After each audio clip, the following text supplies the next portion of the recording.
Welcome to RPG Book Club, the podcast where we play a little bit of a video game and talk about how it makes us feel. I'm Sam.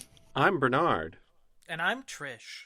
And today, in honor of Golden Sun, The Lost Age being a fantastic sequel to Golden Sun, and also because it's acting a lot like Dragon Quest II, which is a fantastic sequel to Dragon Quest I, by having a big old non-linear section filled with hard and optional shit. We're not ready to play this week. So instead, we are going to be talking about the best sequels. But before we get to all of that, how's everyone's week? I played a really good sequel this week, which is the main reason I brought this up as a possible bonus episode, since some of us were struggling to complete the section of Golden Sun. Maybe some of us had their complete conception of time thrown off by the federal holiday earlier this week. No, my week has just been fucking insane. So, yeah, I haven't finished this weird section of the game. Oh, so none of us. Cool. Yeah, no. And instead of us all rushing to try and finish by tonight, we're like, let's take the whole week and do this section as God intended, and take our time with it. I don't think God intended us to play video games at all. I don't think God. No, I was saying the brothers Takahashi were God. Oh, okay. Oh, those the Camelot founders or whatever. Mm-hmm. Okay.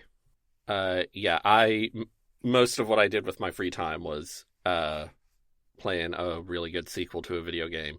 We'll talk about that in the next section. Yeah. Are we only doing second sequels, or can, like, if Mega Man Battle Network 6 is the good one, actually, does that count?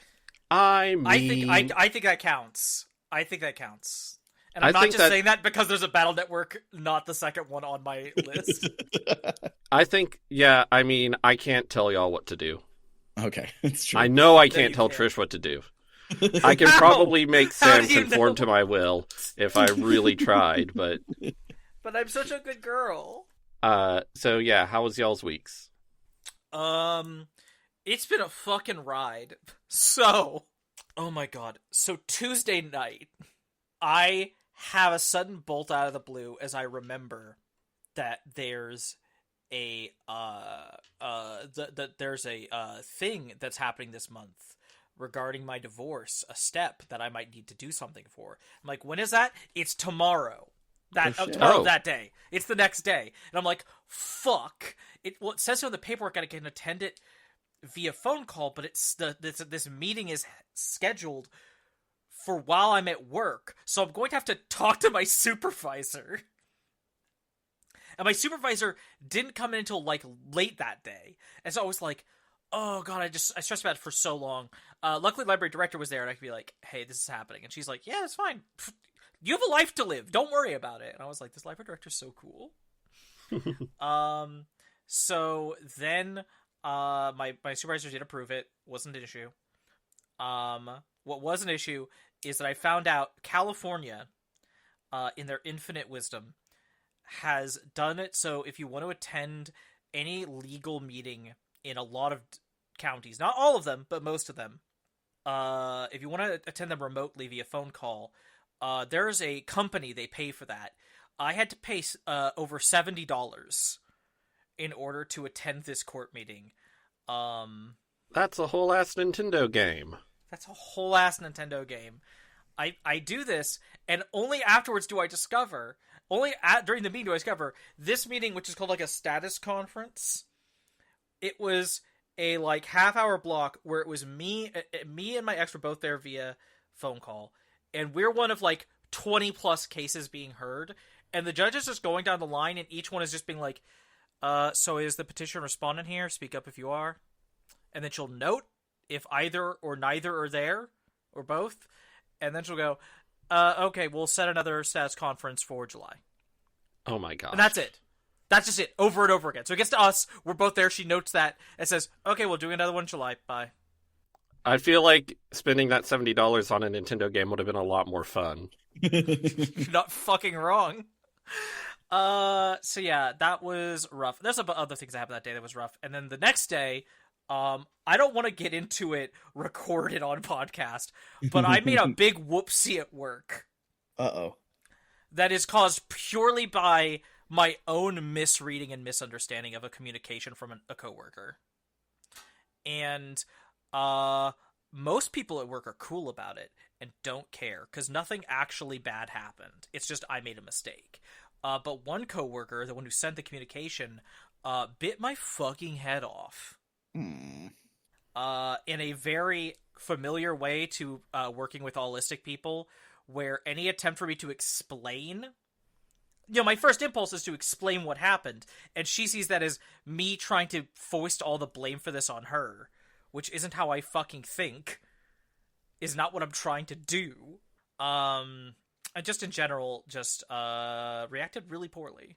So that sucked, but everyone else at work was cool about it, so that's nice, I guess. And otherwise, things are good. I really like my job. I'm possibly I'm doing more plans regarding doing more teen shit. And by doing more, I mean doing any, being the teen. Basically, I'm becoming the teen librarian. Which I'm excited to do stuff. I've been looking into maybe doing a GSA sort of thing, or just like some sort of queer teen hangout. If there's enough demand for, if there's enough people for it, it'd be fun to give them a space where they can hang out and feel safe. Possibly gonna do book club, bunch of stuff. I'm excited about that. What have you been doing, Sam? Oh, can I jump in real quick? I remembered something else that happened this week that I want to talk about. Please go ahead. So I was seeing my psychiatrist, and he was like, so you're saying your ADHD symptoms are bad. Do you want to try stimulant medication again? And I'm like, well, I would, but I'm worried about my blood pressure. And he was like, well, are you getting physical exercise? That can sometimes help with ADHD symptoms, can probably help with your blood pressure. And I'm like, yeah, I'm getting exercise. I'm on my feet moving boxes all day at work. And he's like, well, that doesn't count. You gotta have sustained elevated heart rate for at least 20 solid minutes. And I'm like, oh my God, no. I hate this. I'm so sorry. Because, I'm not getting sustained elevated heart rate at work, but I am doing a bunch of stuff with my body, so I get home, I'm tired and sore. So now I have to exercise while tired and sore, apparently. I hate it. I haven't started yet. I'm still trying to figure out what to do. I bought Ring Fit Adventure way back in the day when it came out and didn't use it much. And I was like, well, maybe I could try that. It's compatible with Switch 2 if you have Switch 1 Joy-Con. And a good friend of mine has some spare Switch 1 Joy-Con lying around. So he's going to lend those to me, and I'm going to try it out. Hell yeah. It's fun. I enjoy it. I just don't have a lot of open space in my house or any of the chemicals required to make me do things more than once. Yes, I understand. As for me and what I've been doing this week, I don't know. I feel like we recorded yesterday. It has definitely been longer than usual because this isn't our usual recording day. It's not. But we did record our bonus season episode. So, listener, as you may or may not know, we have bonus seasons of the show. What we're doing for the current one is we're recording the whole thing before releasing any of it.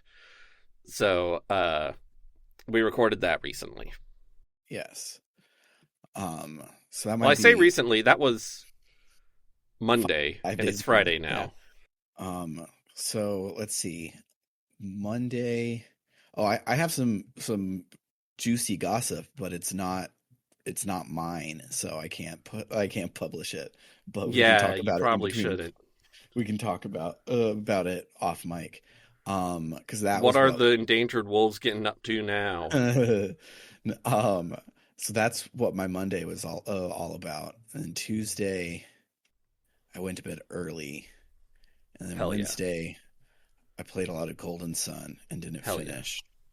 And then Thursday, I played a lot more Golden Sun, and then my SP just completely crashed somehow.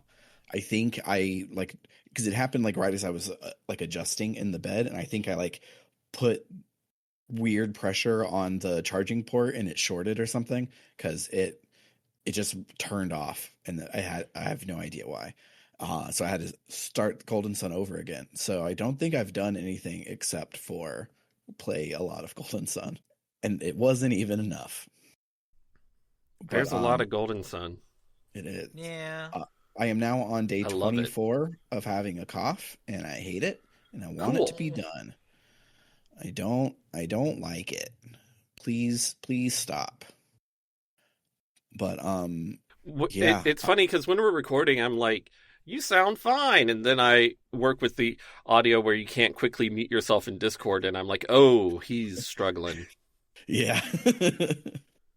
I try real hard. You do a great job of muting the Discord call so we can just keep talking without being like, oh God, are you all right? Yeah. But then I see it in the waveform, and I'm like, oh dear. Yeah. I die a lot. But yeah, I can't think of anything else. So let's listen to some music that's the sequel to some other song, and then we'll talk about our main topic for the week. Come on, let's twist again, like we did last summer. Yeah, let's twist again, like we did last year.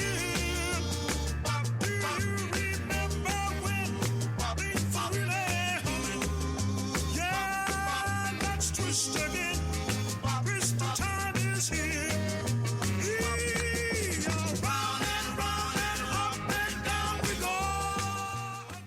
Okay, so I wanted to talk about best sequels because y'all know me. I'm a Super Mario Galaxy hater. Mm-hmm. You are. It's okay to be wrong. And I was like, I have played... Well, the question of what is the mainline Mario series is very complex. There are famous YouTube videos about this. Mm-hmm. But in what the games I consider the mainline, I was like, I've played all of them except Mario Galaxy 2 and Wonder, so I should really play both of those. I'll play Mario Galaxy 2. Turns out Mario Galaxy 2 rules. Yes! Actually I was right! love it. It's the best 3D Mario game! I would not go that far. I like 64 and Odyssey better. Okay. And probably okay, 3D that's Land. fair. But I like Galaxy 2 more That's not than a 3D probably Mario more game. than Sunshine. Fuck you. It's literally by the 3D Mario team. Don't care. Which one? 3D Land. It is Don't care. it is in 3D. It's 3D, but it's not a collectathon, so it doesn't count. Anyway, yeah, I think Mario Galaxy 2 is so much better. It has much better level design. The whole flow of the game is a lot less clunky.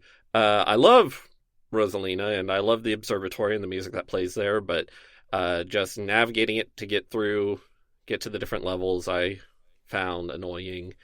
Yeah. And I just love the level design so much more. And also Yoshi's there. So good. Yes, also Yoshi's there. Yeah, it's so much better. Yeah. I was shocked. I have a Mario tier list that I've been working on. I've been updating my Mario tier list since I've been playing some new Mario games. I just need to finish Wonder now, and then I can put that on there. And Mario Galaxy is at the lowest tier C, and Galaxy 2 I put in A tier, which I can't believe I'm doing that. It's such a good sequel. It's so good. So that's what got me thinking about good sequels. Understandable. Good sequels are the best. I love it when there's a good sequel. Though I think we're not just talking about good sequels here, if I remember correctly. We're trying to I thought the idea was sequels that are better, that surpass the original, was the stated goal. Most improved. Most improved. I think then it is, I'm going to start with I'm going to go from my least controversial to most controversial. I think the least controversial one I've got is one I think I would be surprised if we don't all agree, which is Portal 2. Oh, yeah. Oh, yeah, Portal 2 is great. It is... Like, Portal 1 is such a good snack, but Portal 2 is a meal. Yeah. Yeah. It does some fun stuff that, like, one thing I always remember is, like, the part where it says, like, in 5 different ways, including getting an achievement, this is the part where he kills you. And I'm like, that sort of seems trite now, but back in the day, I laughed my ass off at that. Yeah. It's so good. And yeah, it does a lot of fun stuff. It expands the cast of characters from 1 to, I think, 3. And yeah, it's really good. Yeah, I started recording with not any idea of what I would pick, and now I have too many. So there we are. I will put up the one I just added because I really like it. But the Elder Scrolls 3 Morrowind, like, the Elder Scrolls is a good series because of Morrowind. It existed before that, but Morrowind. You're saying you don't want to sink a bunch of hours into Daggerfall or Arena? No, or Redguard, that's for sure. But yeah, Morrowind is so good. I try to be open-minded, but sometimes I see footage of old games, especially old Western PC games, and sometimes I'm like, I don't know how you could ever have fun with that. Yeah, and I've famously had to play Morrowind in first person, which is what they intended, so it's not that big of a deal. But the animations, and it's true in every single CRPG that I've played before, like Mass Effect, that they don't give a shit about the animations, and so your guy just like doesn't move his body, just moves his arm up and down, and that's using your sword. It's bad. I hate them. But Morrowind is when you could start to break things, and it was very, very good and very, very fun. All I've done with Morrowind is wander around a little bit, and it has a great vibe. Mm-hmm. I played so much more. So I had a thing back when I was younger where growing up, my computer could never play any video games made within the last 5 years. Was basically the rule. So while everyone else was playing Oblivion, I was playing Morrowind. And then Skyrim came out, and the computer finally became good enough, was upgraded to where I could play Oblivion. So nice. I spent a lot of time playing Morrowind. That game's fun. Yeah. I learned how to mod it. Yeah, there's... I think the mod, don't quote me on this, Trish, you probably know because you've memorized every mod. That's not true. I think it's called Tamriel Revisited or something. Oh, but yeah. But they basically took Morrowind and then deleted the invisible walls around it and just kept building all of Tamriel, and it's compatible with the modern quality of life things, and so I've been wanting a game that would to be so fun. Keep a journal with to play. I'm looking for a good journal game because Blueprints was a great journal game, and I've been wanting one ever since. And I think playing Morrowind without looking anything up and just writing down the shit the NPCs say, because they all give hillbilly directions because you don't have any waypoints and it rules. I think Morrowind would be a fun one to be a journal game. So my next game, I'm just going to go ahead and say the one that I think is the actual most improved on my list, which is Kingdom Hearts 2. Yeah. Because Kingdom Hearts 2, I can stomach. Kingdom Hearts 1, I cannot. But Kingdom Hearts 2, I'm like, yeah, this is a decent video game. Kingdom Hearts 1, I cannot look at. I played like an hour and a half, and then I got to the tutorial. It probably wasn't even an hour and a half. I got to the tutorial for combat, and I went, I don't want to play this game anymore. And the person who was showing me was like, please? And I was like, no, I love you, but I refuse. The only thing that I like about Kingdom Hearts 1, and is a free thing that they could bring back in the future, and then I would never need Kingdom Hearts 1 ever again. But instead of a block button, you parry by attacking at the same time, and it gives you little experience boost when you do that, and that feels so cool every time you do it, and it's a lot of fun, and it's not in any of the other games. So if that comes back, I won't need Kingdom Hearts 1 ever again. But I forgot that wasn't in the later games. There's some juicy fights, like with like the Sephiroth fight and stuff, where he does this big I'm Sephiroth and I'm cool as shit move, and then you attack it with your sword and you get the +5 experience or whatever, and it feels really fucking cool. That's fair. Yeah. But Kingdom Hearts 2, like, the environments aren't shoeboxes so much. There's anything going on in this overall story. Mm-hmm. There's the graphics are better. It's just everything is a lot improved all around. Mm-hmm. And you have the weird ass opening with Roxas, which I think is cool. Yeah. I wish that like Kingdom Hearts 2 didn't already do it, and so now it's like a knockoff. And I wish that some other game would just like stick to their guns as hard as Kingdom Hearts 2 stuck to it. And I'm like, oh no, you want to play Sora? You don't even get to see him for 5 hours. Fuck you. I love it. My next one, I'm gonna continue with fresh from the freezer takes. Still on that side with Pokemon Gold and Silver versions. Hell yeah, Pokemon Gold and Silver. I love Gen 1, but come on.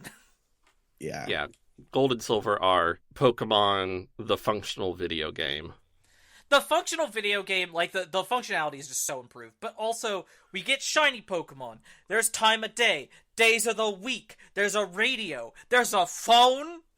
There's gender. Your room. There's well, that's Crystal. But yes. Well, I mean, the Pokemon have genders. Oh yes. Right. Pokemon have genders. You're correct. Of course. So much breeding, baby Pokemon. Yeah. Dark and Steel type, like 3 of each of them. Yeah. Yeah. Gold and Silver are so crazy good. Going back to Kanto, having 16 badges. Yes. Oh my god. With Red. Yes. Yeah. Is it apocryphal or is it true that Satoru Iwata sort of stepped in and helped them make it so that they could fit Kanto on the cartridge? From what I understand, that is true. That is actually true. I don't remember if it's for Gold and Silver or if he stepped in and wrote how to fit an RPG on the cartridge for the first one. But I know that he stepped in and he was with Gold and... So I do remember this. From what I understand, is Gold and Silver... It was specifically, it wasn't necessarily Kanto. It was just in general, they were having a hard time because the game was just too big. And what Iwata did was he stepped in with a new compiling thing that made the game be able to fit on a fucking cartridge. This person on Reddit says the reason for the new compression algorithm was to increase the speed of decompression, but I'm not going to read this whole ass mini paragraphs thing while we're recording. So Satoru Iwata did do something for Gold Silver apparently to help it work. Fuck yeah. One thing I love the most about Iwata is he had so many good like business decisions, but he also like could back it up, and like while he's going and doing business stuff, he would be like, okay, Earthbound's not getting off the ground, and you will never finish the game if you build off of the bones that you currently have. Give me 6 months, and I will finish the game for you. And then just started over and programmed all of Mother 2. Like, he's such a fucking badass. All right. Yeah, Iwata, he wasn't just a business guy. He was an actual game developer, which was cool. Mm-hmm. But speaking of Nintendo... I have on mine Kirby's Dream Land 2, because in Kirby's Dream Land 1, it's a very good game, but Kirby doesn't have copy abilities. He's not the Kirby we know and love yet. Like, Kirby as a concept was finalized in the second game. Wasn't Kirby's Adventure the second game, or am I confused? I think I might just have the wrong one. I think you have Kirby's Adventure for the NES is the second game. So you're correct that yes. Kirby's Dream Land 2 is the first one that has copy ability on the Game Boy. But it is not did not debut copying. Kirby's Adventure is also really great, though. It's I meant the NES one. The problem is the remake of Kirby's Adventure is called Nightmare in Dreamland. So I was like, oh, obviously confusing. It's a Dreamland game, and it's not. That's fair. But yeah, Kirby's Adventure is an amazing first sequel. Kirby's Dream Land I like a lot, but it's weird, and yeah, it doesn't have all the stuff that we would love Kirby for. It has power-ups you pick up. Wild. That's weird for Kirby. It's back to me, isn't it? Mario Kart 64. Ooh! Mario Kart 64 is the only reason anyone plays Mario Kart. absolutely. I like Super Mario Kart, but yeah, let's be serious. It's Super Mario Mario Kart 64. If Mario Kart 64 didn't exist, Super Mario Kart would be remembered in the same way people remember Yoshi's Safari. It would be a weird, interesting thing that happened on the Super Nintendo, and then no one gave a shit after. Yeah, an interesting demonstration of what was possible, but little more. Mario Kart 64, I think I am a bit of a Nintendo 64 hater, but I think having 4 controller ports standard was brilliant. Oh, and party games that, didn't involve LAN parties became a thing on the Nintendo 64 in a way they weren't before. Yeah. And that's why Mario Kart 64 was such a big deal. It was the golden age. Golden age of a very small TV screen split in 4, running at like 10 frames a second. Exactly. And we and love now they brought it back with game chat. You could have a really small screen going at 4 frames a second. Yeah. This next one is weird for me because it is not a game I grew up on. These are games I played within the last year and a half or so. But Sly Cooper 2 is, without any qualifier, just a billion times better than Sly Cooper 1. Having played only Sly Cooper 1, I believe it. Sly Cooper 1 is just such a that era, it's fine. like it's fine. It's a 3D platformer, very much in the sort of feeling of like somewhere between Spyro and Lara Croft, I guess. Like it's this weird in between state that does its own thing, but it's still very much like it's doing the expected like it has the trappings of like, oh, you're playing a thief. But in terms of like what you do in the game, it's just a platformer. It's just doing the era's stuff. There were a billion games like it on the N64. And then Sly Cooper 2 was like, okay, but what if we made the theming good, where we, each, like, world, we did a bunch of jobs that's built up to a heist, and there was a big heist you did. And it's like, that's cool! That's fun! That's making your theming feel, like, important, and making the kind of, what's the word? The, like, pulp sort of genre you're using, just stand out in a way that makes it worth playing. Yeah, I definitely intend to play the second Sly Cooper, and probably the third as well, at some point. Right now, I'm just in a space where I'm playing lots of Nintendo games, but I'll have a PlayStation era again soon. So one that is near and dear to my little weirdo heart is Mega Man Legends 2.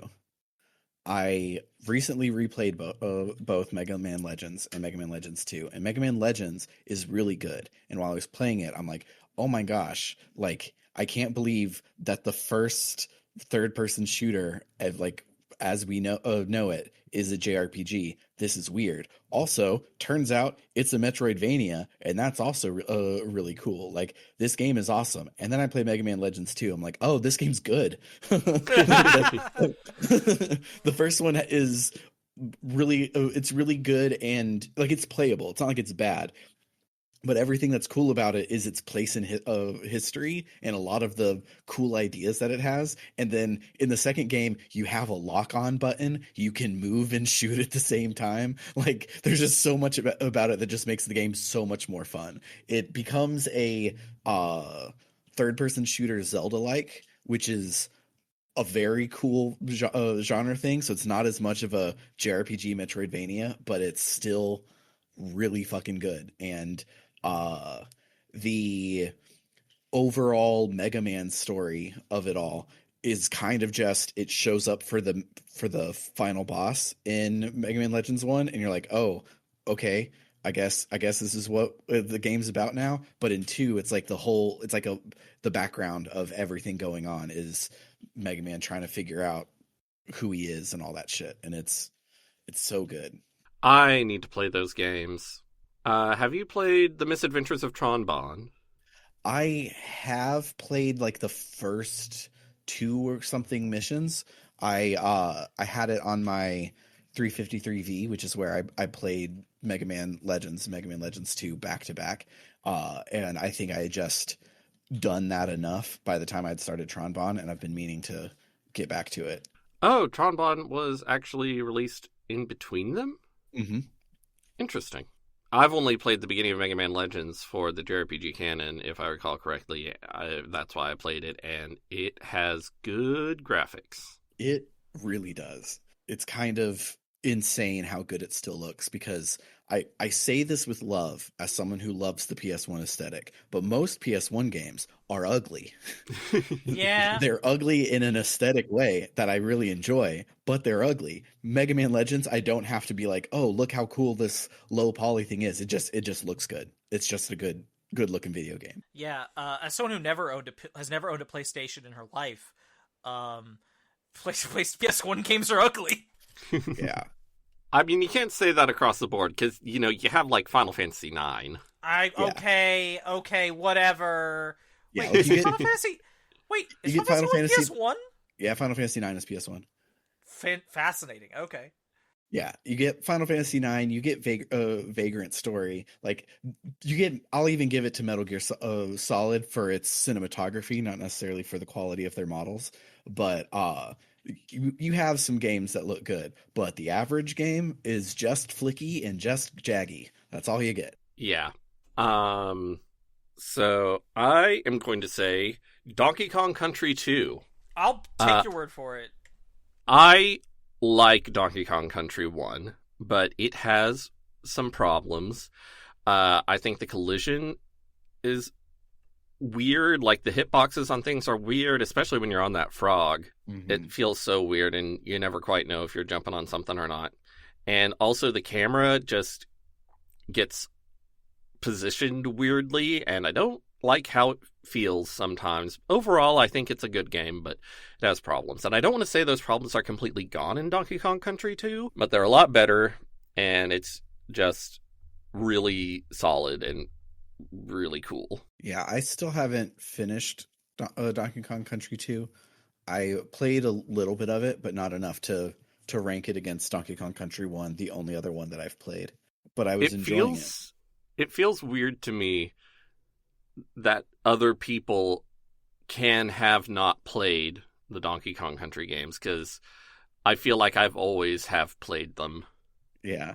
My grandma had a Super NES with King Griffey Jr.'s Winning Run and Donkey Kong Country, and those were the two games and only two games that she had. And so I played the crap out of Donkey Kong Country 1, and because that was the only Super Nintendo that I had access to, I never played any of the other games until emulation times here in the future. Mm-hmm. I'm gonna go with one we've actually covered on the podcast. I'm sure we'll all agree. Lufia 2. Yeah. Rise of the Sinistrals. Lufia 1, it's a fun game, sure. Lufia 2, that's the good shit. Yeah. I remember while we were playing it, I was like, "Oh, Lufia 1's like really good," and I knew Lufia 2 was like fantastic, but I was like, "Oh, this is pretty good." So I'm excited for the rest of Lufia 2 for it to be this good, and then it was better than Lufia 1 by the end of the first cutscene, and then just kept going up from there. Mm-hmm. Ah, man. I want to play the rest of the Lufia games, by which I mean I think there are two more, and that weird remake that no one likes. Yeah. That would be fun to do. Ruins of Lore for the Game Boy Advance, and The Legend Returns, I think the Game Boy Color one is called. Yep. Yeah, I want to play those. Speaking of RPGs where the first thing you fight is a slime, Dragon Quest III is so much better than Dragon Quest II. Yeah. Like Dragon Quest II does a whole lot that like RPGs hadn't done before. So it gets a lot of passes, but it's not exactly the best one. It's kind of one of my least favorite ones. And then Dragon Quest III, no notes. It's just top to bottom. That's what a Dragon Quest is, and it rules real hard. I've heard though that all of the stuff that they added in the remake of Dragon Quest II, like transforms it, and now it feels like you're playing a new Dragon Quest game, and that it's actually like a very extensive remake, and it's the reason you should buy the 2-pack is to play Dragon Quest II more than Dragon Quest 1. I need to play those HD 2D versions. Me too. There's a lot of Dragon Quest out there. Yep. So it feels a little weird to call this a sequel to the game it's nominally a sequel to, but Super Mario Land 2 is a really good game that has very little in common with Super Mario Land 1. Oh, 100%. 100%. But it's a much better game, and it has the same title, but with a 2 afterwards. Yeah. So it's so weird. I love how weird it is. I love the weirdness in the Game Boy Mario games, like across the board. Like even in Land 1, even though I don't think it's that fun, the fact that they messed up making the bouncing for a fireball and decided, well, now it's not a fireball, it's a bouncy ball, and this is what we're doing now. Also, Mario shmup, whatever. Like it's weird and bad and stupid, and I love it. And is the ball power up actually derived from a programming mishap, or are you just inferring, or is that an actual thing? It might be apocryphal, but I have heard it before. I mean, I would believe it. It's so weird, and I love how they put that in Mario Maker 2? They might have. I'm pretty sure it wasn't in 1, but I think it was in 2. It is in on the Super Ball Flower page on MarioWiki.com, and it has a listing for Super Mario Maker 2. Hell yeah. But Mario Land 2, the game we are ostensibly talking about instead, you can have bunny ears. You can. They have bunny ears. It also introduced fucking Wario. Right. Yep. It's weird how the Mario Land games, they feel like sort of like these weird side things, but they introduced Daisy and Wario, and those are pretty important. And to everyone's favorite character, Tatanga. And Tatanga. I wish they bring back Tatanga. I wish they'd bring back Tatanga and Wart. That would be nice. I was about to say and Wart as well. So earlier, I feel like I slightly cheated by having gold and silver on the same one, but this time I'm cheating even more. I have 4 games on the same. I'm doing it once effectively. They're basically 2 different entries in the same series that I think are. This series peaked and then peaked again. First peak, Mega Man Battle Network 3. You brought up Battle Network earlier, and it is on my list. The first 2 Battle Network games are good. They steadily improve. 3 is such an incredible peak. It's the first one in the series that decided to do the Pokemon 2 versions thing, which I don't think was super necessary, but it's the thing they did. But it has a fun story. It has a tournament arc. It has it's the first time in the series the customizable mechanics of it really start getting crunchy and in-depth and giving you a lot of weird fun room to play with. It has a whole thing where you can raise viruses like a monster catchy thing. It's so weird. I adore it. One of the high watermarks of the series. But my other one is, you brought this up literally, specifically, Battle Network 6, either version. They ended the series on a fucking high note, in my opinion. I don't know if I really think it's better than 3, but after 4 and 5, it's a real step up. You know, you mentioned tournament arcs. If you want a improved sequel with lots of tournament arcs, you can play .hack.gu. Go to hell.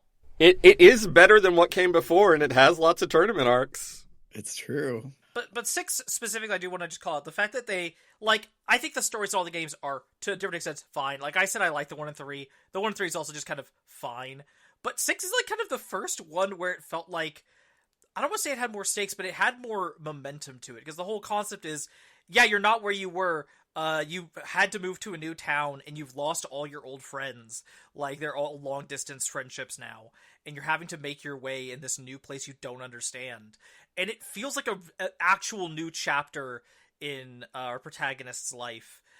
In a way that actually is a little impactful and nice. And it just, I like a lot of what it does. Yeah, I just looked up to see, because I haven't played the sequels in forever, and I've only replayed the first one back right before Storm was born. So I'm fuzzy memories on all of them, but I remembered at some point they changed the art style, and I hated it so bad that I never played any after them. And that one appears to be Mega Man Battle Network 4.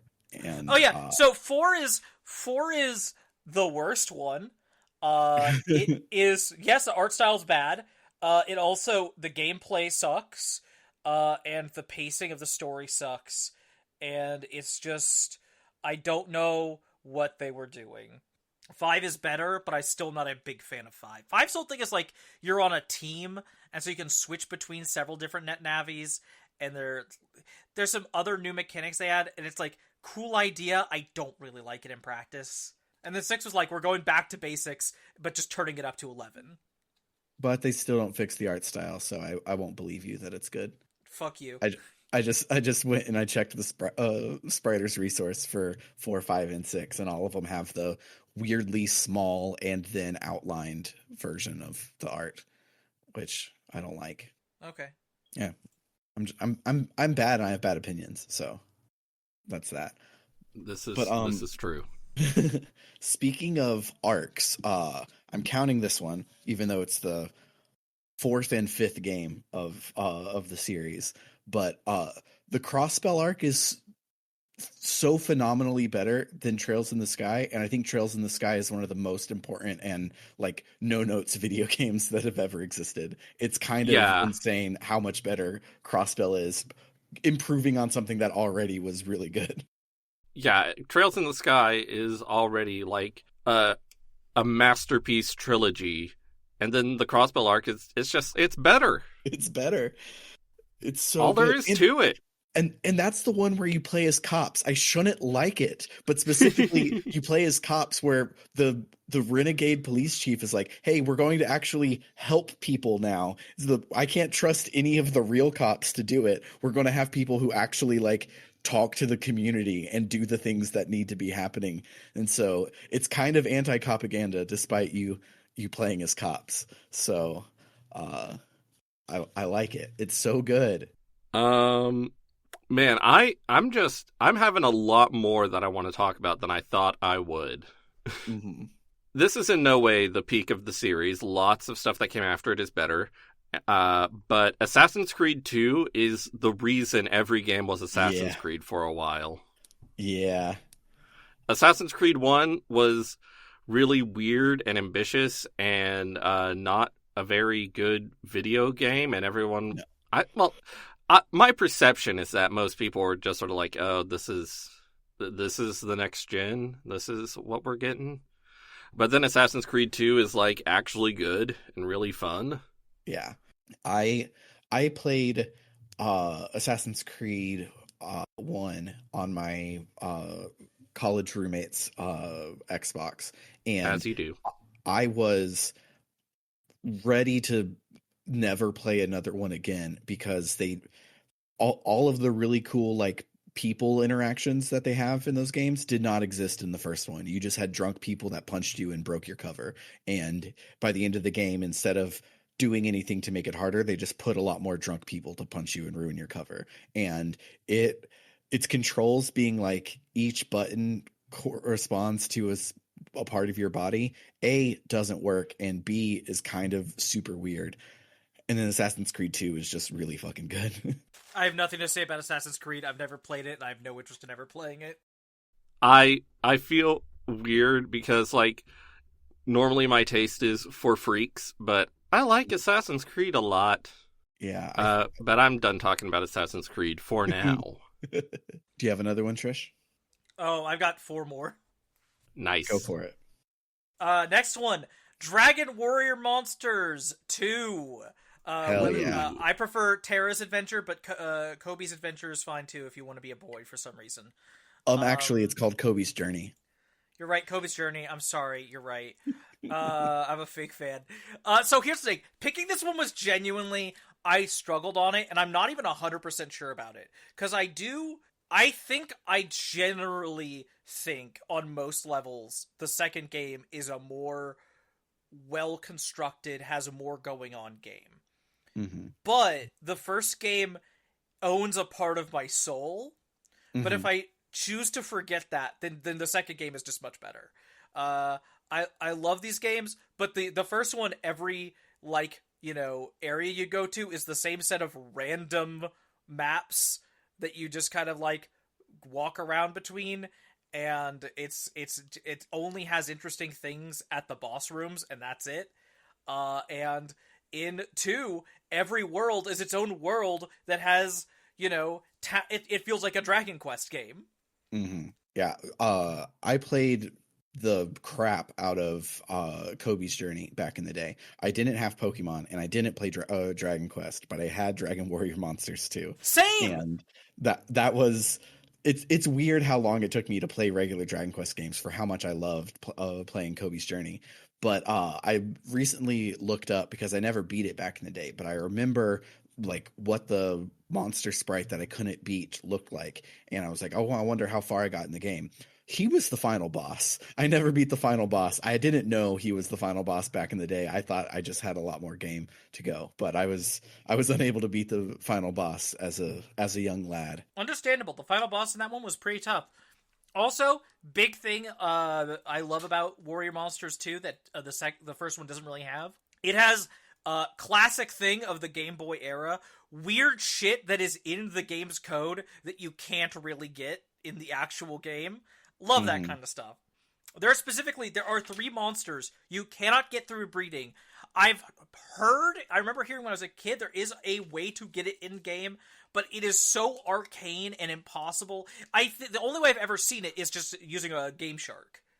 But there's just these weird 3 monsters that you can get. They're just okay, those are, don't know what those are, but okay. Nice. Is it just am I the only one with ones left? Oh no, I have 1, 2, 3, 4, 5, 6, 7, 8, 9, 10. Well, I have 10.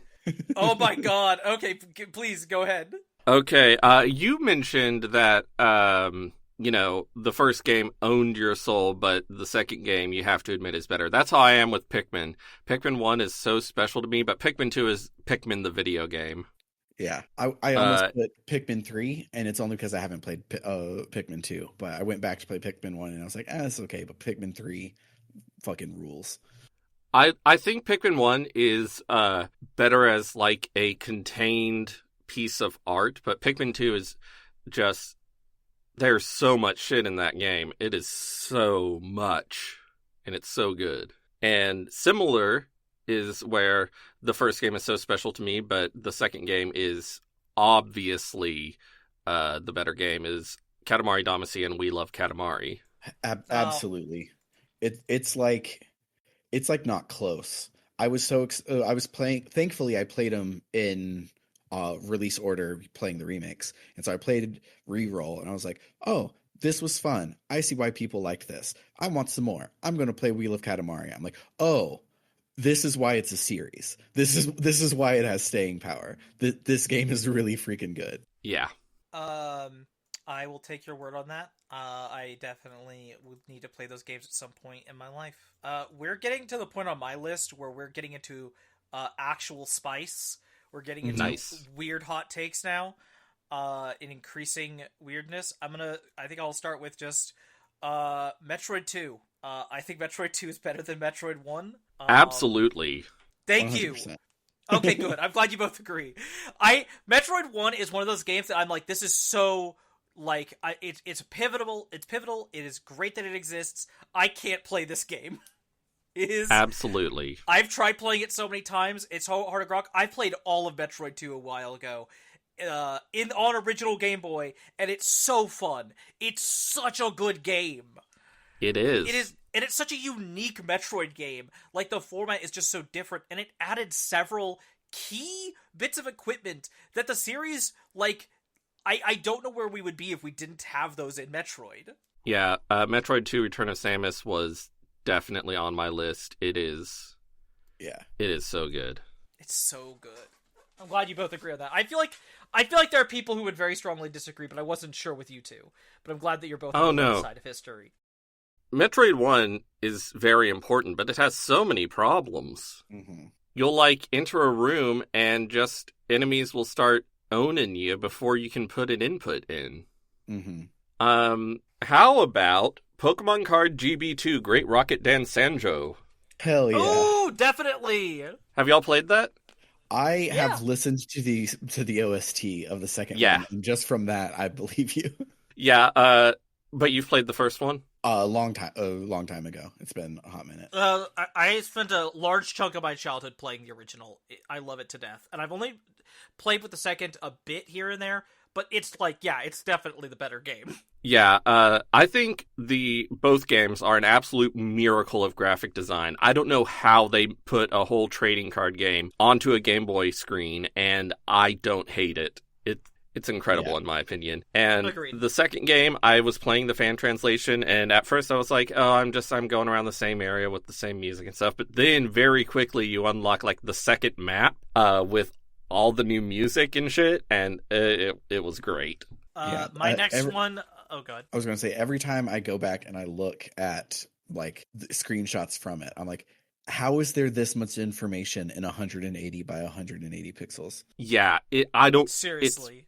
It's fucking wild how well that game works on that tiny little screen. I wish from the bottom of my soul that Magic the Gathering has ever had a game as good as Pokemon the Trading Card Game 1 or 2. Like, I know there was the old PC game, I know there have been the recent, Arena or whatever, but like, no, a game like this, a game that feels like its own little RPG built around this card game. Mm-hmm. Magic, you could have actually ruled the world if you knew what you were fucking doing. And I want the game to take place in the real world during the Satanic Panic, and your parents don't want you playing Magic, but you're gonna do it anyway. This might be a spicy take. Now that I'm about to say it, but it's crazy to me that the two bad popular trading card games have really good video games. And the good one. Oh, you're correct. Here's the thing: I could talk about TTRPG design for Pokemon is garbage design, and Yu-Gi-Oh. I'm guessing. Yeah. Oh yeah, Yu-Gi-Oh has so many video games, and Yu-Gi-Oh. Here's the thing: is Yu-Gi-Oh fans love to like espouse about what their game has become, and I'm like, this was inevitable from where this game started in design, and it is a sign of why it's not a very good game. Like, you have made a competitive scene where everyone wins in 2 to 3 turns. That's horrible. Yeah. That's bad. And I say 2 to 3 turns, I mean, you count that as my turn is first, now it's your turn, that's turn 2, now it's my turn again, it's turn 3. Like, no! Games should not be that fast. I am a hard proponent of that. My next one, Zelda 2: Adventure of Link. Now that is a spicy take. That's a very spicy take. Thank you. I believe it with my heart and soul. Whether it be the graphics, which I adore, the soundtrack, absolutely killer, the combat system, arcane but weird and fun. What if Joust but Zelda? Yeah. The learning spells with a magic system. The first game in the series with towns with characters in them who you could talk to. Listen, it means a lot to me. Are all the critiques in some way or shape or form true? Sure, maybe, but I think if you are bad at it, you just need to get good. Mm-hmm. I think that my version of this, that I, for the most part, agree with you. I think that Zelda 1 has created a genre, and Zelda 2 was not a part of that genre. No, but it was not. As an NES action game, it's the best one. Like, Agreed. it's so good, but I understand why Zelda went back and was like, maybe we were onto something with the first one. But I agree. I would say Kid Icarus gives Zelda 2 a run for its money, but Zelda 2 is real good as an NES action game. Here's why I will actually say I think Zelda 2 is better than Zelda 1. The difficulty in Zelda 2 feels crunchy, and it's like a wall you're climbing, but there are handholds. Like, it's about learning where the next step goes and slowly increasing your skill. Zelda 1 has parts. I fucking hate Wizrobes in Zelda 1. They make the 6th dungeon impossible. I can't stand them. I can't stand them! Fair. That's truly, I'm going to be honest, a little bit of the core of my take, which is Zelda 1 is good in many ways. Yes.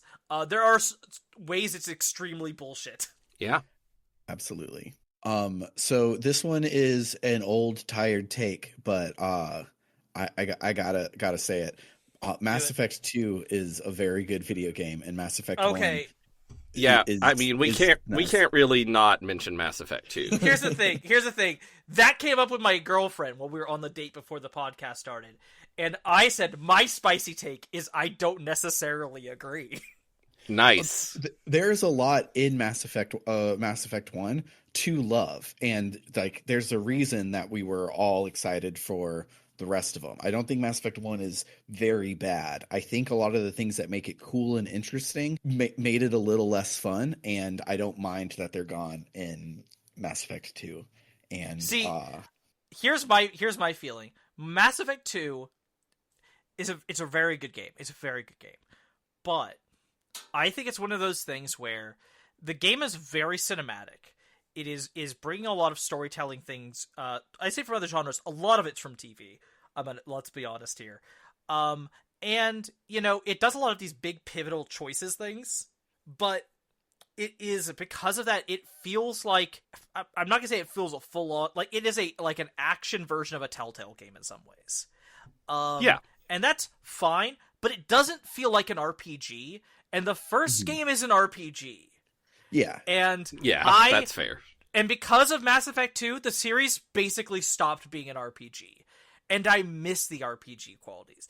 I miss I miss the shitty car everyone hates, but I love. I miss that the gun stuff felt unique and weird because of the overheat mechanic. Because replacing that, it fit the lore, and it was actually an interesting, different thing to do with guns. And then for the second, it'd be like, everyone hated it, so we're just gonna give it ammo. We're just gonna say that ammo are sticks of coolant for your gun. That's the ammo. So dumb. Did you play the Citadel DLC for Mass Effect 3? Where you can get a gun that works on the... Yes. Yeah, I know. I love it. I know. It's a fun little nod. I appreciate it.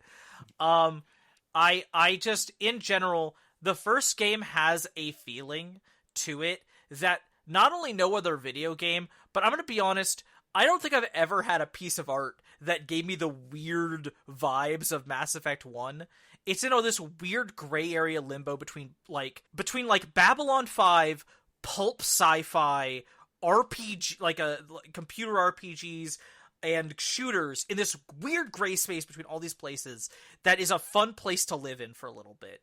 And Mass Effect 2, for better and for worse, is so outside of that space. It is in a space where there are other things like Mass Effect 2. There are other things that have that vibe, and that's just not true of the first game. Yeah, that's all fair. Can I have a spicy take now? Yes. Do it! I think Mario and Luigi Partners in Time is way better than Superstar Saga. Whoa. I have never heard that take before. In fact, Nintendo's official take is that Bowser's Inside Story is the second game because they just didn't make a remake for Partners in Time. And Alpha Dream died for that sin. Yes, they did. I haven't played Bowser's Inside Story. I'm sure it's great. I've only played the first two games. I think it's overhyped. I think it's really overhyped. I believe it. I think the first one is overhyped. Superstar Saga is tedious, but Partners in Time it's funnier. The combat is more fun. The puzzles are more interesting. You have Charles Martinet saying "babies." It's great.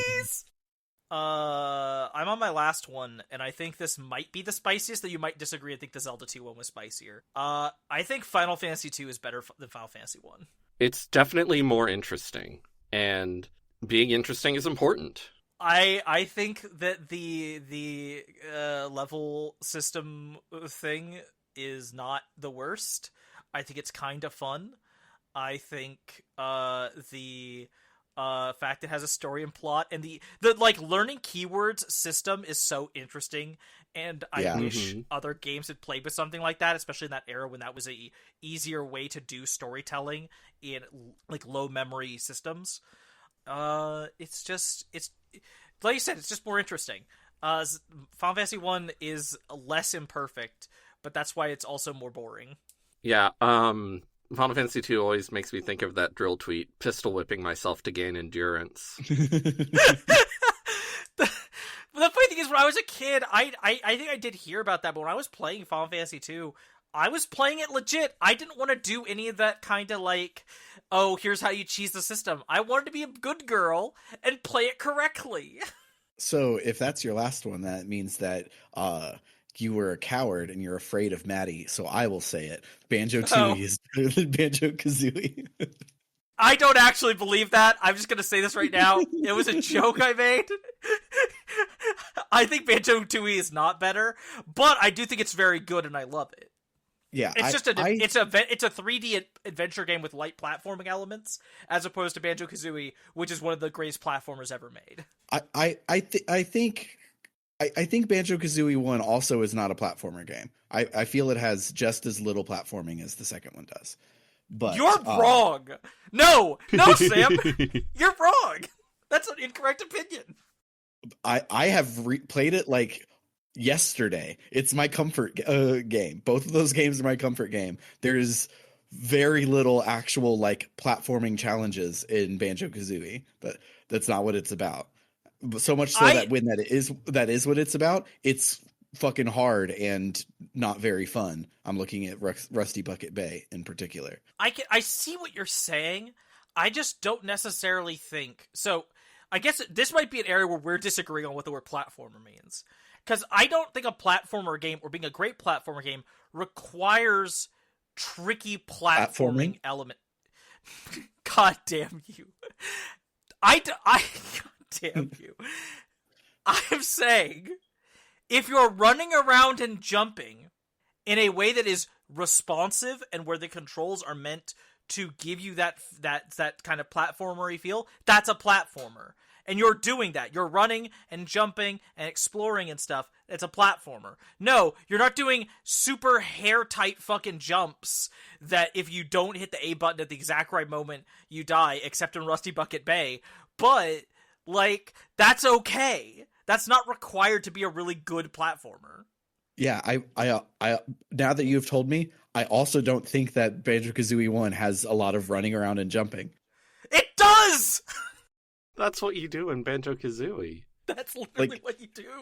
I'm confused. Like I'm like Are you flabbergasted. playing a different video game? I'm like flabbergasted. Are you playing that weird Game Boy Advance game? No, that one sucks. Okay. Ironically, it sucks because of all of the things it took from Banjo-Tooie. But yeah, in like I'm thinking through literally all of the jiggies, and like some of them are in the air, so you press the jump button. But like just in Mumbo's Mountain, none of the Congo ones are jumping. None of the one where you have to shoot eggs into the heads, that one's not jumping. The ones where you break apart the houses. A lot of them are puzzles and mini games. Okay, but Mumbo's Mountain is a bad one to focus on because it is the tutorial one that's the easiest one. My brain is going to Bubble Goop Swamp. Okay, literally tell me a part where you jump in Bubble Goop Swamp, because that was going to be my next one. You jump from lily pad to lily pad all over the level. There's so much. If you don't jump right here, you will fall into the stuff and get your ass bitten, and you have to try to get back to a platform. That's platforming! Yeah. You don't have the boots. You don't have the boots fucking everywhere. You're not the crocodile all the time. You can't get all the jiggies as the crocodile, so you have to platform. I will give you that the lily pads you do have to jump across, but none of the jiggies require it. Getting yourself to the jiggy requires it, but the like meat of the game doesn't necessarily require jumping. Surely getting to it is part of getting it. What about the one that's the series of you have to do the jump pads, the spring pads? You go up and up and up, and you smash the little huts, which requires you to jump so you can ground pound. and then you get up and there's a Chicky there. That's a Chicky you need fucking platforming to do. I'm not saying it doesn't have platforming. I'm saying that Banjo-Tooie and Banjo-Kazooie have the same amount of platforming.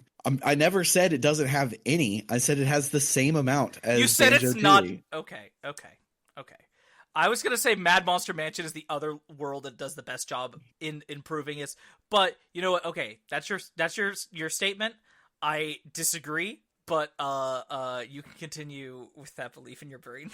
Anyways, the reason why I think Banjo-Tooie is better than Banjo-Kazooie is I feel like the world of Banjo-Kazooie, and like people don't necessarily like this, so that's fine. But I feel like Banjo-Kazooie is just a collection of levels, and Banjo-Tooie felt like a world I was exploring, and that was really, really cool. Agreed. And Agreed. A lot of the quality of life things that are in Banjo-Tooie are there because it was unacceptable in Banjo-Kazooie.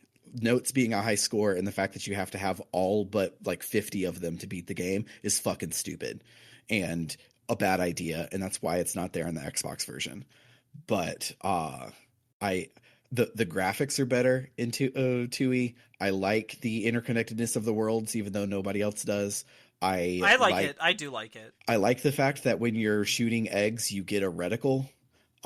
That completely changes how useful eggs are. There's so much in Banjo-Tooie that I think back and remember like, holy shit, video games can do this when I played it. And Banjo-Kazooie is a good Mario 64 clone, and I feel Banjo-Tooie is its own thing. So I think you make a lot of good points, and I actually agree with you on basically everything you're saying there. My counterpoint is very brief, and it is simply that, for me, Banjo-Kazooie is a better game because it has less rare humor. And by that I mean, it has a lot less fat phobia and just mean-spirited assholishness. Yeah. I don't disagree on any of that. At this point I skip through all of the cutscenes because I don't give a shit anymore. I just want to play the game. But there's literally you're right. there's a whole bit with the bear family, and like one of the kids is so fat that you have to carry him around as a fucking item in your backpack. And it's just like that. It's yeah, absolutely.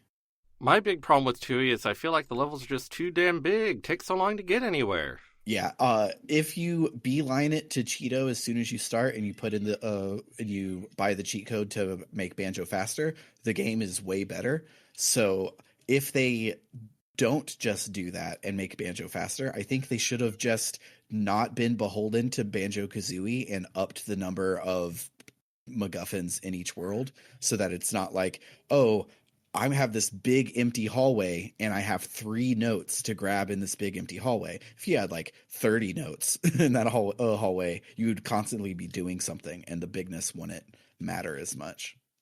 I mean, my understanding is that that's basically what they did with Yooka-Laylee, and Yooka-Laylee sits at a 2.7 out of 5 on Backlogged, and Yooka-Replay sits at a 3.7 on Backlogged. I need to play Yooka-Laylee. Yeah. I know so many people who are like, Trish, you specifically would love Yooka-Laylee. Yeah, my big problem with Yooka-Laylee 1 was the fact that the worlds were even bigger than Tooie's and had even less going on.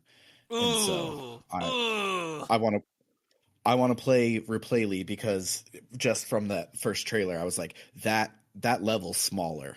I'm excited. Yeah, I've seen people saying Yooka-Replay, it's a good game now. I realized talking about Tooie and Kazooie with you, Sam, has allowed something to crystallize in my brain, which allows me to put some thought behind the insane claim I made in the host-only chat. Namely, that Donkey Kong 64 is the best rare game. A real belief I do hold. But here's part of why. Donkey Kong 64, aside from the fact that I just love that it's an indulgent, hedonistic collectathon for weird freaks like me specifically, but also the thing about it, the fact that it's a Donkey Kong game, and therefore they were not under they weren't doing their own thing like they are with Banjo-Kazooie means that they didn't get to do any of their really mean-spirited asshole shit. Mm-hmm. Because Nintendo wouldn't have allowed that to happen in a Donkey Kong game. And that makes it even better for me. Very fair. I have one final one. Do it. Even though that one was mine as well. But this one might be a spicy take as well. But I think Halo 2 is way better than Halo 1. Sure. I mean, yeah. Yeah. I mean, yeah. I know a lot of people that I've said this to, and by a lot of people I mean Maddie Grace, who I've said this to, brings up a lot of reasons why Halo 1 is a very good, tightly made gaming experience.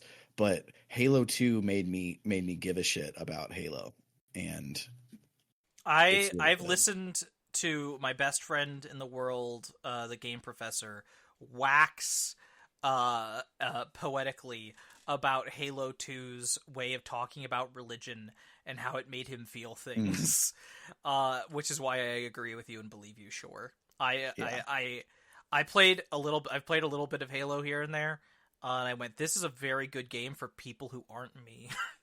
Mm-hmm.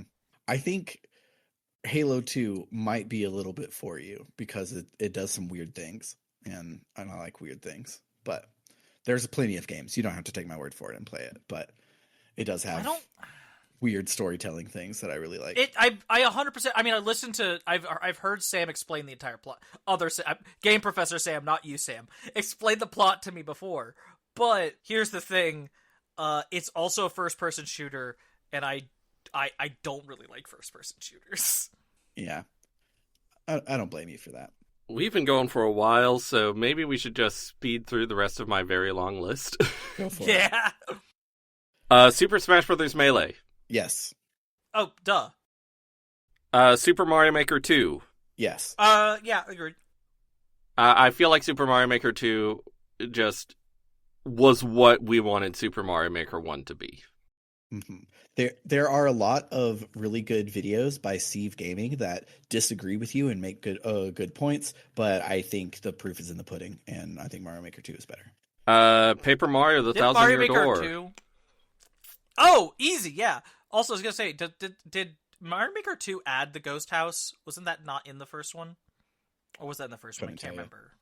The second one added a bunch of themes. I forget if Ghost House was one of them. Okay. Suikoden 2, did I say that? Not yet, but yes. Okay, Suikoden 2. Danganronpa 2 and Danganronpa V3. Yeah, definitely. Mm-hmm. That's a series where every entry was just much better than the previous one. Yeah. Fallout New Vegas as a sequel to Fallout 3. Mm-hmm. Oh, see, Crystal brought that up. My girlfriend Crystal, who I was on a date with before. I said that didn't count. That's a different studio.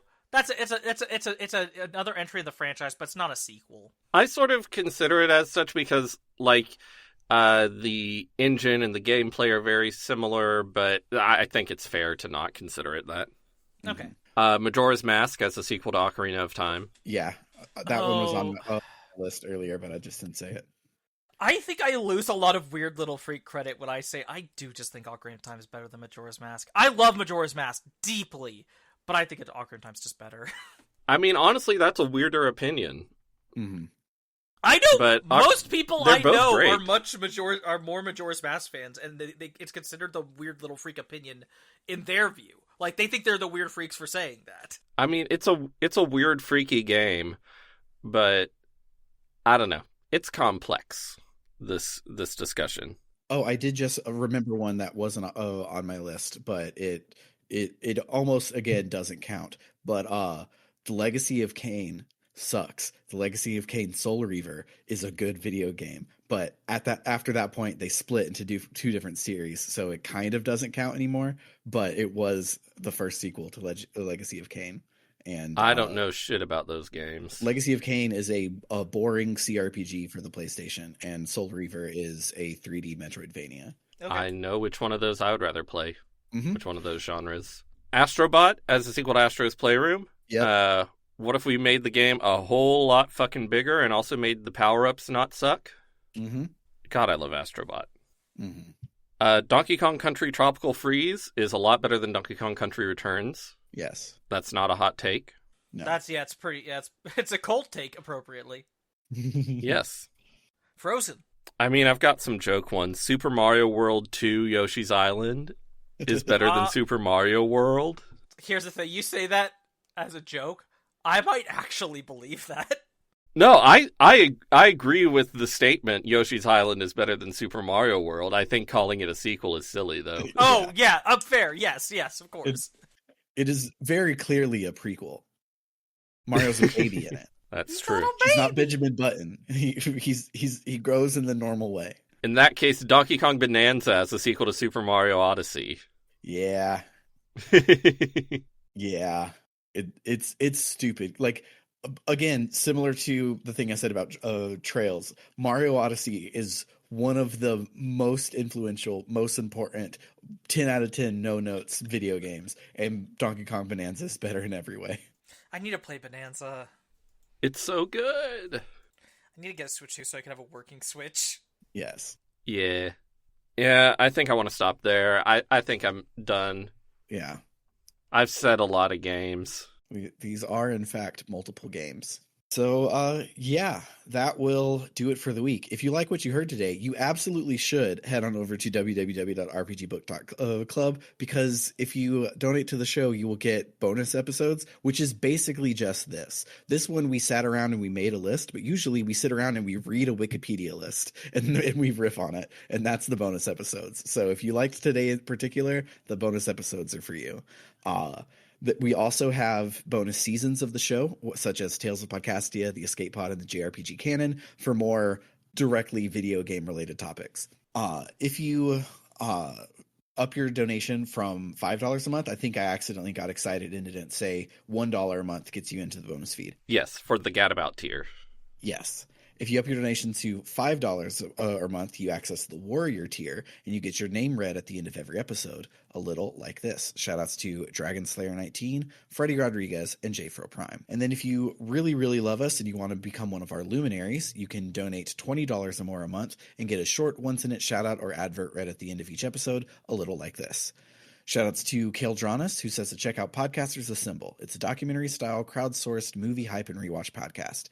Every season, podcasters from around the world are assembled to review, reminisce, and riff on a popular franchise. And then shoutouts to Vimk, who says Gideon was home free. And that's to It's Clear Time, who says, for you TTRPG nerds, check out Fabula Ultima. I'm not affiliated with the game, I just think it's neat. For RPG Book Club, I've been Sam. I'm the sequel to Bernard. And I'm Trish 3, a trip through time.